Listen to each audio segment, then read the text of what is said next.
I would try something a little different and take a video of the latest deck that I've completed here. Did this one solo, all by myself. Took a couple weeks, but we got her done. Let's just talk about deck building here real quick. Let's go underneath. Right there we have the ledger. The ledger is attached to the home using either lag bolts or ledger lock. You must be into the rim joist and or the studs in the wall. And also now they're requiring this by code, which is a lateral hold. It goes through the rim joist, through the ledger board, into the home itself, and attaches to the floor joists of the home. Have one all the way down at the other end as well. These are the brackets that are used to attach to the ledger, these are LUS 28Zs. You'll know that they're the proper bracket for outside building when they end in a Z. So that's important. Move around over here. That's what we would call our beam. And that's called a BC6 cap, which is the connector for it. Down here we have 2x2 footings, 12-inch depth. And those are what's called a BCU standoff bracket. So all 6 footings have that BCU standoff bracket. Now the purpose of that standoff bracket is to keep the post up out of off the soil. See how it's standing up off the concrete? So that's the purpose of the standoff bracket, is for that. This is just some shear bracing. Got it on the first run of post and beam, second run of post and beam. They oppose one another. This is all per drawings. This deck was totally drawn up, so but I just figured I'd show you from ground up what's involved in it. So that's the basic structure of the deck. Need to add blocking above all your beams as well. So forgot to mention that. Got to block out your beams. All this framing already passed code and been inspected and all that. So this here is just some blocking I added for some picture framing that I did up above. So it's really not too much to do with the actual structure itself, more just for cosmetic hold. The handrail got going here is a cedar with aluminum balusters. Really a tedious, labor-intensive handrail system, but looks really well. Looks really good when done with it. Over here to the steps. Also, we ran a skirt up the step here and around the perimeter of the deck. We did all that. So not everybody has that, but this guy wanted it, so he got it. It just costs more money, more time. When you're building your handrail, let me just show a couple things here.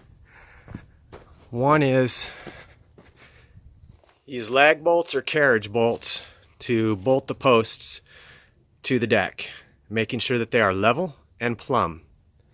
Now when you're actually building these individual sections, you secure them into place, and then you run this top piece right here all the way across, and it ties in that post to that post to that post. So that top piece there ties all these posts in together, makes them nice and strong, as well as corners. Corners make your deck strong.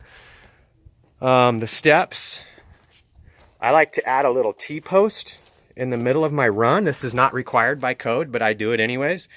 That's about 18 inches in the ground embedded in concrete, and that's just a T-post supporting the center of my run. It just ensures that there's no bounce or play in my steps. The steps themselves, I don't know if I can, let me try to get this. Can't really see it too well, but they're all sitting on concrete. Doesn't look real pretty, but it doesn't matter because it's all hidden underneath here. But basically there is a post attached to each stringer, and then there was concrete filled in that trench to support it all. So all these stringers are sitting on top of a concrete footing that has been poured down underneath there. Let's walk up the steps. Also got 4-foot wide steps. Should touch on this. Over here in Washington State, if you're being inspected, you got to have what's called a grabbable handrail. So this isn't my favorite thing to put on here, but this is a graspable handrail. Furthermore, you got to have them returned so that they don't catch or snag on anything. So that's the graspable part. You know, I don't like to put it up there, but anytime we're being inspected, We have to. It's part of it. So this 2x4 right here, even though I can grab it, it's not considered grabbable. This is considered grabbable. Now there's other ways of doing it. This just happens to be the prettiest way in my opinion. Also, those are solar cap post lights down there at the bottom, and those posts that are down at the bottom are pressure treated because they're about 2 feet in the ground, which makes them very, very strong and makes my handrail going down the steps equally strong. What I did up here, I had mentioned the picture framing, and so let me just start over here. So this is what picture framing is basically, is I run this border all the way around the deck, and that way all these deck boards just butt to it. So from the outside looking at the deck, you don't see any edges. Everything you see is a finish. Looks really nice. So again, yeah, it doesn't have to be done that way. It's just the way I like to do it. I just think it looks nice, and customers really seem to like it, and we don't have all these uncut, unfinished edges to stare at or whatever there. So anyways, just thought I would try something a little different here and give a little preview of the most recent deck that I just finished up. I'm just cleaning up now, getting ready to get out of here. We can actually see across the river today. I haven't been able to see across the river for like 3 days now. It's just been gray that direction. Couldn't see Oregon at all. But yeah, I hope you all enjoy the video, and let me know what you think.